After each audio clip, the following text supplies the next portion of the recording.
Hello and welcome back to the AttendStar Happy Hour podcast. My name is Brennan Robinson, and here with me today is Mr. Kevin Ireland from the Utah Airshow Foundation. Kevin, thank you so much for joining us today.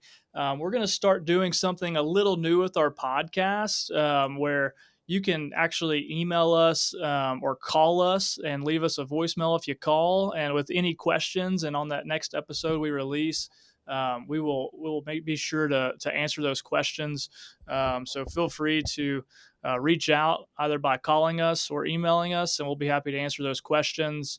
The first handful of episodes have been really great. Thank you so much for watching. I'm really excited about jumping in to this episode today with Kevin Ireland, just because of how much experience and knowledge he has to bring to the table.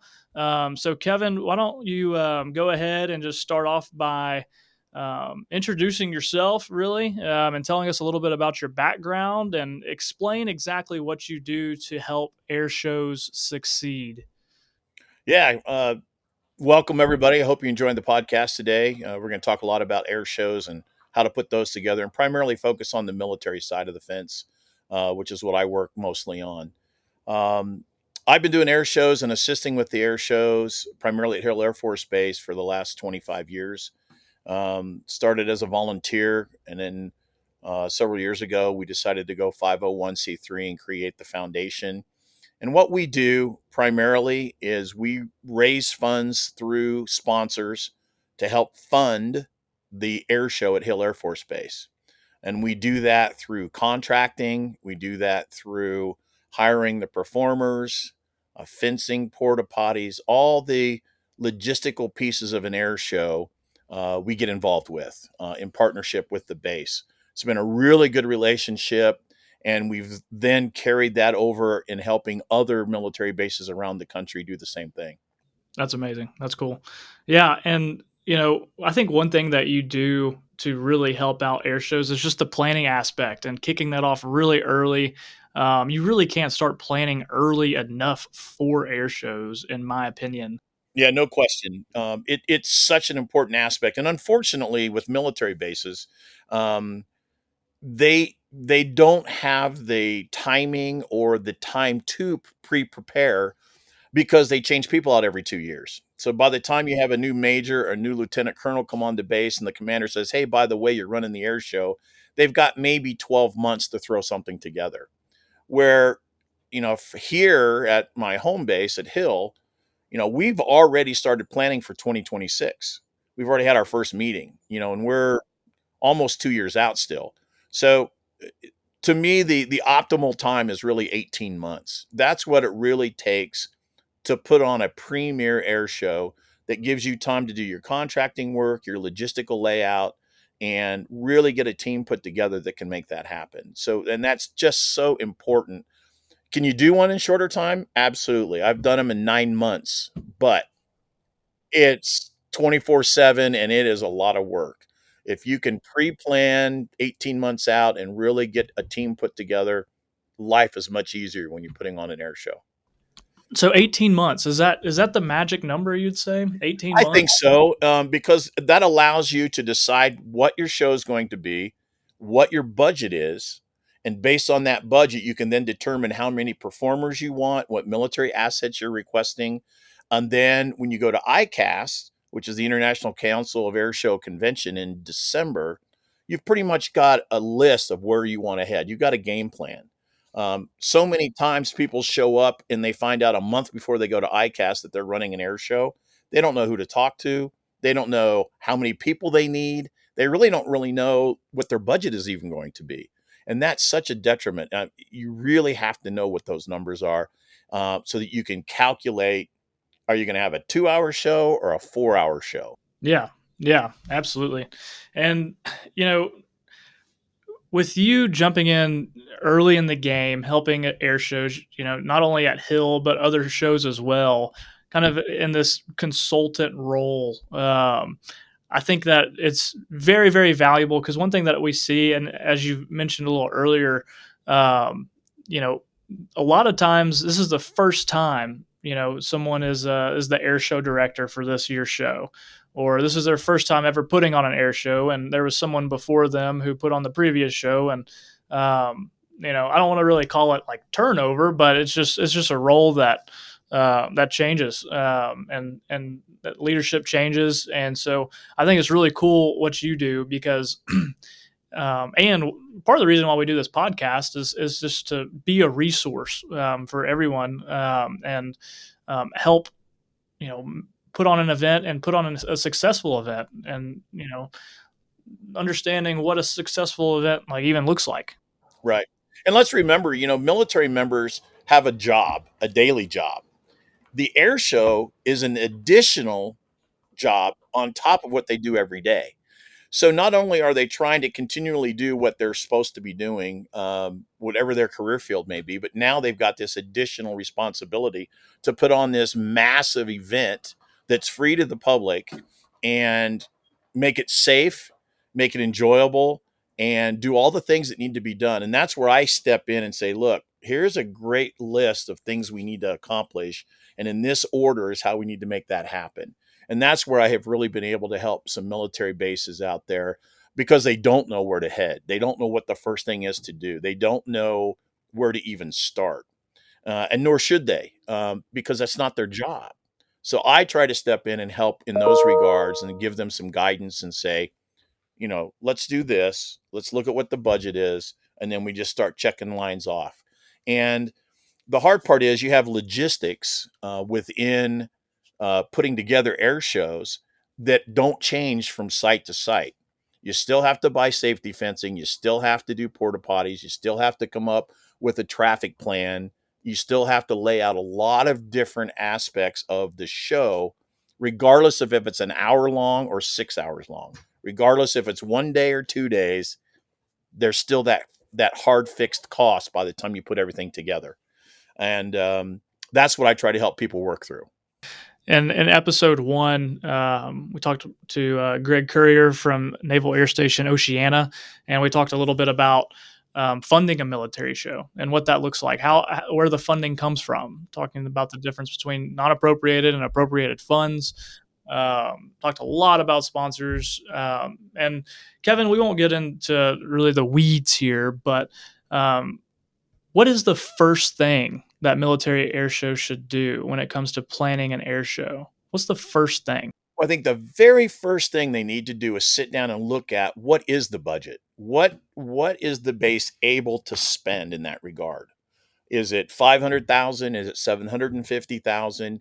And then from that point, you can then start to check things off and go, okay, we know fencing is going to cost X because we're going to reach out to the local fencing company and find out what 1,500 square or 1,500 feet of fencing is going to cost us.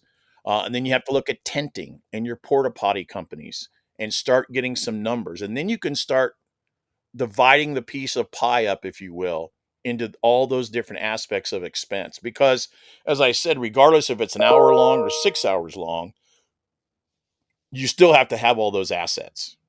There's no in between. You have to have those assets. Then you can determine, okay, we want to have the Blue Angels, or we want to have the Thunderbirds, or we want to have the F-35 demo or the F-22 demo, and you put your paperwork in for that, the 2535, and you make your request and you get approved and you're getting a particular team.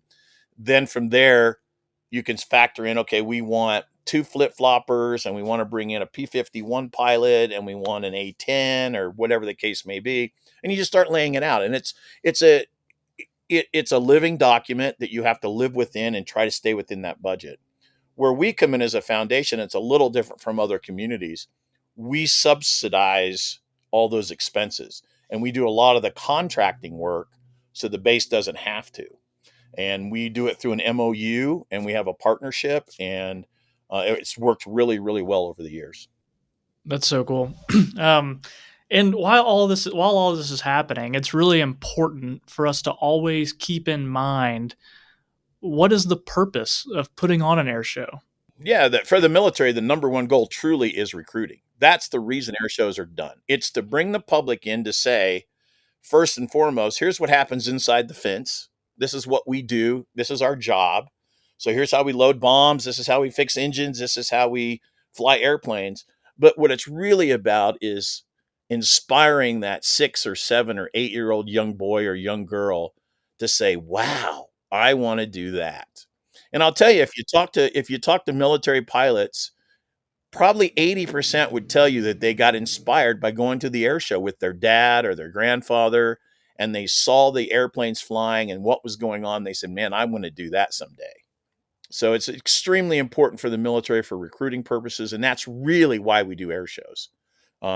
All the other stuff is for fun to keep them there, so there's many things to see and do, but it's really about recruiting. Yeah, and like you said, it's a very entertaining thing to go to, very entertaining event. But it's always important for us to just remind ourselves the purpose of that, and it really comes down to recruiting for military air shows.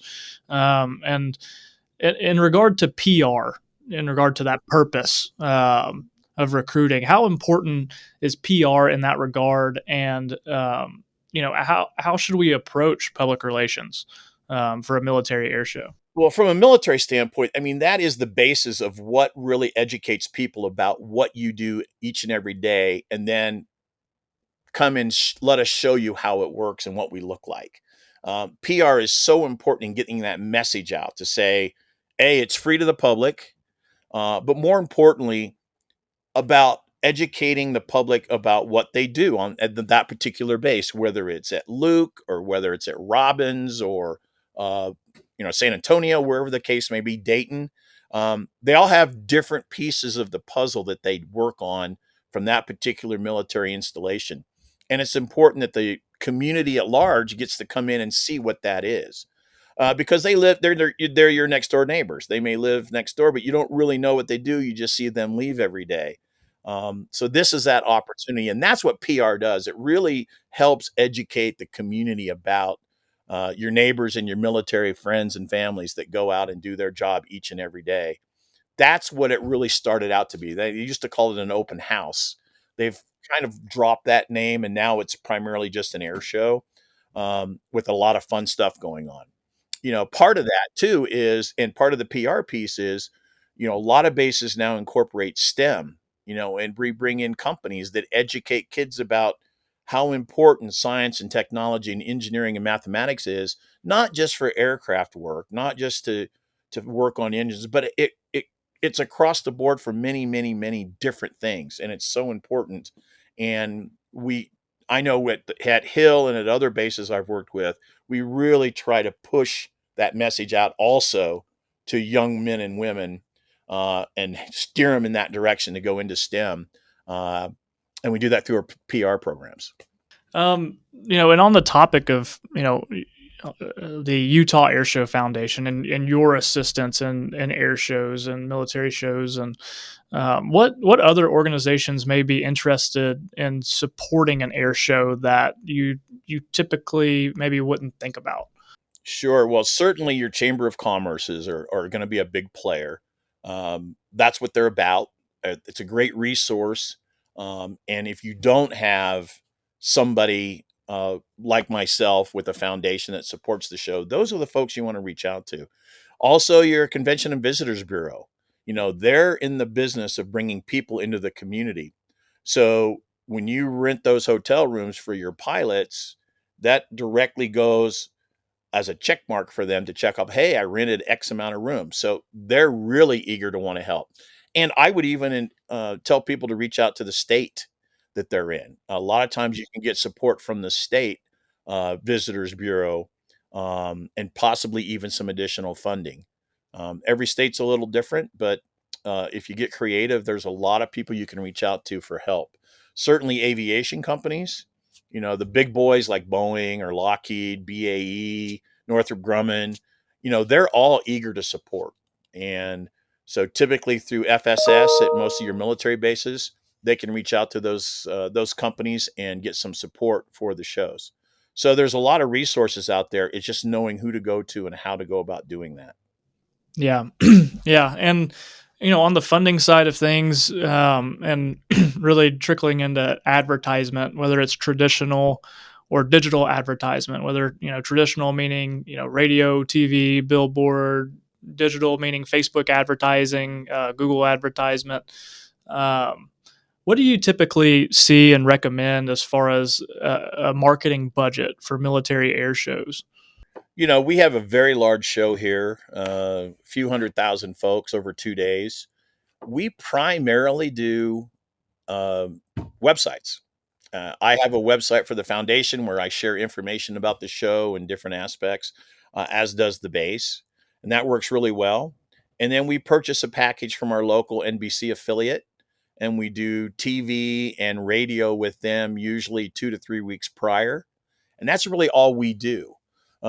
We don't have an issue with attendance, so we use it more for getting information out about parking, public transportation, where to go, when to go, how much does it cost, those kind of things, to really help get people to and from the venue.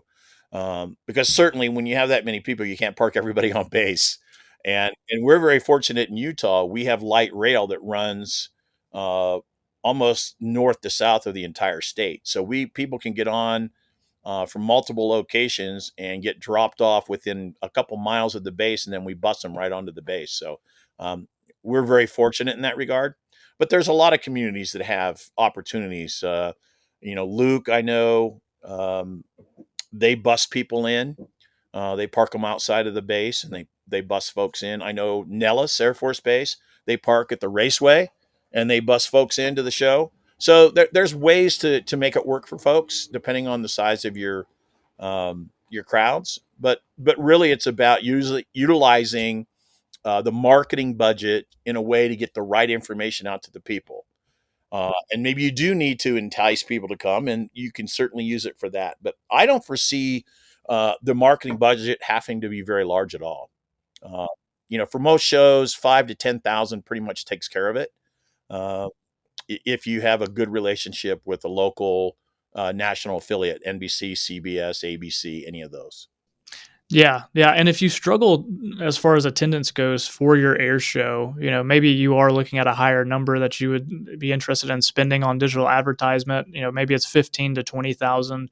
Um, but the beauty of doing a really, really good job at your air show, and really satisfying those attendees, putting on a really good show for them, communicating very clearly and effectively over time, um, you know that digital ad spend, or your marketing spend as a whole, um, you truly won't need to spend as much. You won't need it.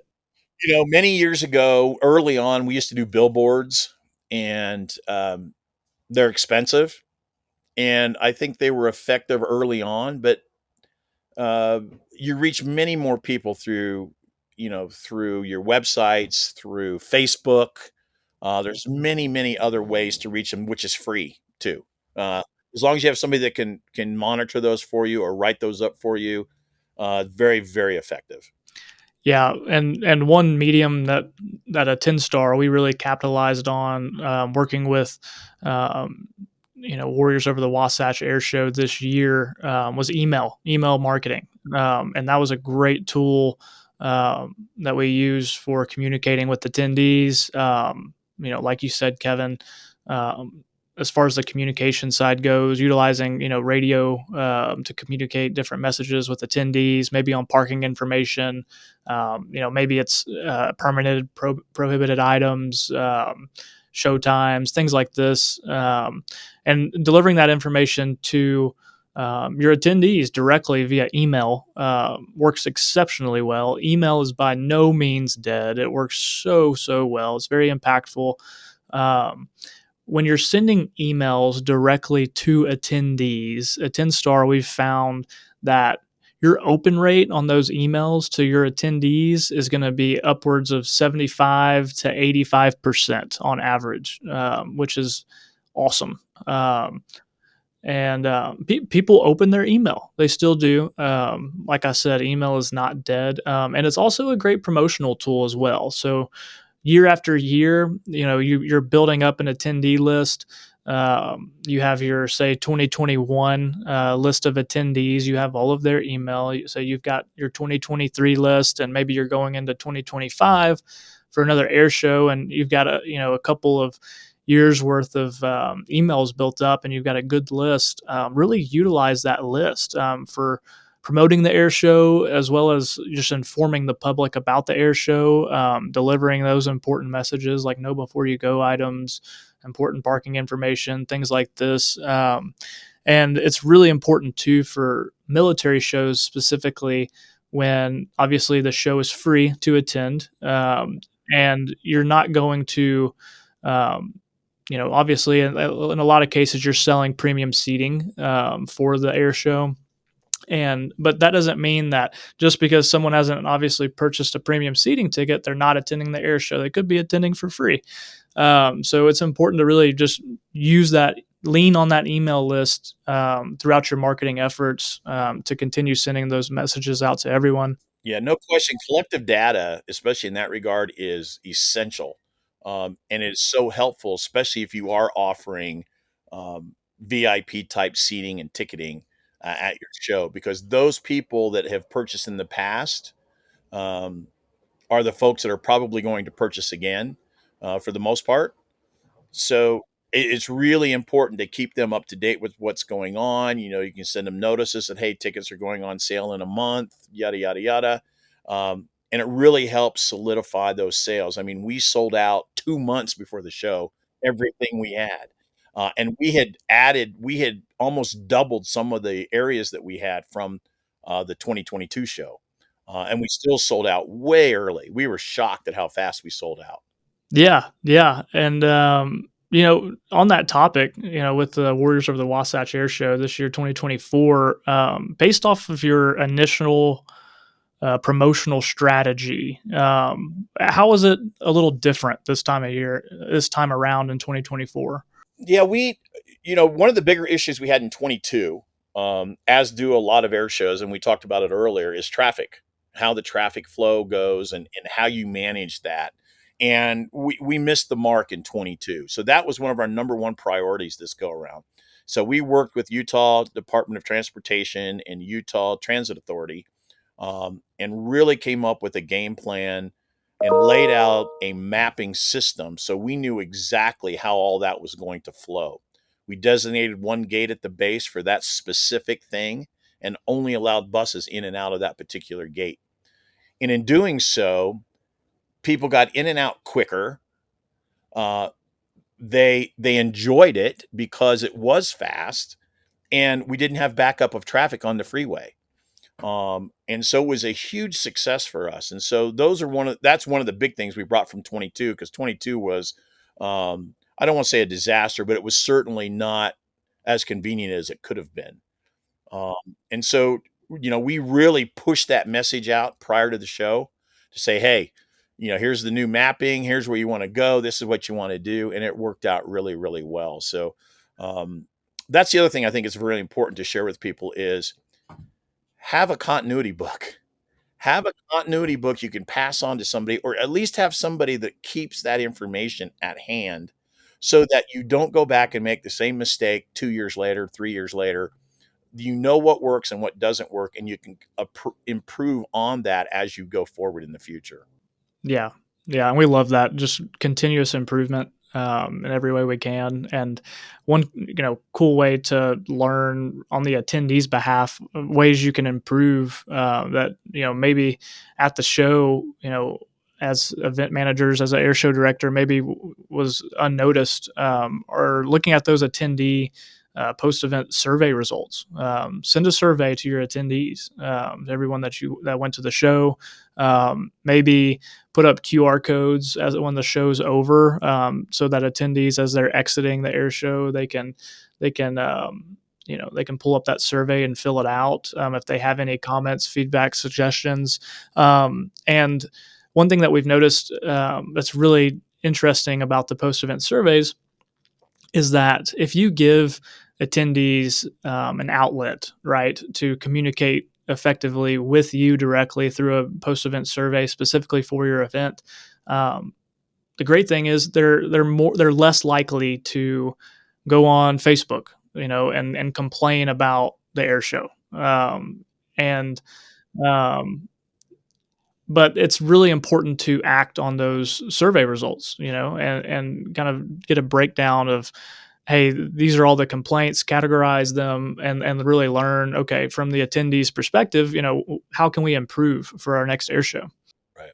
No question. And, it's so important to not be afraid to put a survey out. So many people are afraid to put a survey out because they don't want to hear the feedback. And that's the wrong way to look at it. You want the feedback to make the show better next time around. And hopefully you don't have a lot of complaints, but if you do, at least you know what those things are and you can fix them. If you make a solid effort to make things better, people notice. People notice. We got so many positive responses because of the way we changed the traffic flow for our show this year, um, which was awesome. Because the prior in 22, we got a lot of negative emails. So it was nice to see that changeover. And those are the kind of things you can fix immediately if you do put a survey out and look at those responses. Yeah. Yeah, absolutely. On transitioning a little bit to the ticketing side for Warriors over the Wasatch this year, we were thrilled to work with you guys for the first time this year. And one thing that we quickly realized is that, as you mentioned, you guys don't struggle with the attendance side of things. You don't struggle with selling out premium seating, which is awesome. And we found an opportunity that, hey, we can move the needle a little bit with revenue and increase prices a little bit. We also bundled parking passes into ticket packages, which I think worked really, really well. Um, Looking at the numbers, I think we increased revenue roughly 10, a little bit over 10%. It was about 11.7, I think, is what we came up with, which is huge. And we increased, like we said earlier, we increased how many tickets we sold in each of the different areas, and we increased revenue on top of that on a per person per capita increase. So it was awesome, and it was extremely easy to do with the way AttendStar marketed it and managed it for me. Just made it really easy. So worked out really, really well with everything, with the communications, with our people purchasing tickets, the follow up with the surveys. Everything just worked out great. Cool. Yeah, and AttendStar, you know, we're going to be donating 50% of that additional revenue that we made off of those initial changes to the Utah Air Show Foundation, just to continue to fuel the fire and fuel everything that you do, because everything that you're doing is incredible, and we want to do everything that we can to help you continue to do what you do and help out air shows as much as possible. Appreciate that. We uh, we love what we do. I've been doing this a long time, and yeah, it's just something I love to do. I enjoy it, and I love working with the people all over the country, the pilots. Um, it's just a really great opportunity that I have to do every day. Yeah, absolutely. So when we're talking about, Kevin, measuring the success of an air show when it's all said and done, how do you measure the success of your air show? And what does success for a military air show even mean? And maybe give some examples of maybe some, KPIs that maybe air show directors can look Oh, at. sure, yeah. I mean, we talked about it earlier, but certainly recruiting comes to the top of the list. How many people did the recruiters talk to? How many people said they were interested? That's really the goal. So we measure it that way. We speak to all the recruiters, and we don't have just Air Force. We'll have Army here, we'll have Navy here. We want everybody to have an opportunity to talk to the community and recruit. So we certainly measure that. And then safety is number two, that everything is safe, that there's no injuries, that nobody gets hurt. Certainly, you have things like heat issues, lost children, but nobody's really hurt, and it's a safe, well run show with a good air boss, a good announcer, and a good team of folks that support all of that. And then lastly, I would say positive feedback from the community. That really is going to tell you if you've done a good job or not. If you get a lot of complaints and there's a lot of parking issues and people can't get there or they can't get home because they're in traffic for 3 hours, those are issues you need to fix. And so you measure your success based on people's experience. How fun of an experience did they have? On the flip side of the coin, Kevin, how is that a little different for civilian air shows? Yeah, well, civilian air shows, I've worked with a couple different civilian air shows, and they're different. A, because you can charge a ticket price. So while you still go out and get sponsorships, you also have this additional income coming from that piece of it, from your ticket sales. Secondary to that, whereas on a military base, FSS does the contracting for, let's say, the food vendors, and the funding for that goes back to FSS. If you're running a civilian show, the income you make from food sales goes directly back into that organization that also helps offset the cost of doing a show. Other than that, you have to be able to put together a team because now you're working with civilians that really don't know anything about aircraft, really don't know anything about air shows. They don't even understand the laws and regulations of working on an airfield. So you have to really educate a team. The last civilian show that I did, uh, we were able to put a really strong team together, work with the airport manager, and really were able to lay out uh, a comprehensive plan and a budget to make that show happen the way they wanted it to. But it's a completely different um, attack. You don't necessarily have to have a budget up front. Certainly, you have to say, how many planes do you want? How long do you want the show to be? And what do you want it to look like? And then I can give them a number and they can work towards that number. But they don't have to have a hard number like the military does, and then you work backwards into that number to make your show happen. So there's just some different nuances, but they're both fun to do. I love doing the civilian shows as well. They're a lot of fun. You have a little more leeway. You don't have as many regulations. You don't have to deal with some of the military aspects of doing that. But at the same time, there's still FAA regs you have to follow, and you have to do all the proper paperwork, and you really have to make things happen. You still have to do a traffic plan. You still have to figure out how to get people to and from, and where they're going to sit, and where the fencing has to be, and how to lay out the porta potties, and all of that. All that's still the same. It's just a little different with regards to the funding and how you make that happen. Very cool. Kevin, one last question for you. In light of how well things went this year at the air show, will you consider increasing premium seating in light of the success that you experienced this year with the parking passes at the air show? Yeah, we've already started to talk about that, about how we want to change that a little bit and create even more of a, as you said, premium package for people. So we're looking at some additional things we can do to enhance even more so what we already offer. Um, I don't know that it's necessarily a price increase, but I certainly think there's some things we can do to make it a little more, uh, what's the word I'm looking for? A little more swanky. Something a little extra. I always like to throw a little something extra in there that I don't advertise. It's an old marketing thing I learned a long time ago, and so I always try to surprise people with something extra that they're not expecting. So those are the kind of things I'm looking at. What's that little extra thing I can do that people go, "Wow, I didn't know that was gonna happen." And I always look for that wow factor, as they say. That's what I'm always looking for. So, yeah, we certainly are looking at that already, and we're hoping to continue to grow that whole aspect of our show. So we're really excited about it. Well, Kevin, thanks so much for taking the time to meet with me. It was great having you on. Excited to hear some feedback on this podcast episode, and feel free to share any questions. Well, Kevin, I really look forward to seeing you at ICAST this year. I guess we're back at the Paris Hotel, aren't we? We are, yeah. After what, 3 years, we're back at the Paris, so that'll be good. Yep. Yep. Excited to see those renovations that they've been working on. Yeah, absolutely. Yeah, me too. I like the Paris. I like the location, so I'm excited to get back there. Yeah. Yeah. Awesome. Well, thank you guys for joining us on the AttendStar Happy Hour podcast. Once again, my name is Brennan Robinson here at AttendStar, and with me today is Kevin Ireland from the Utah Airshow Foundation.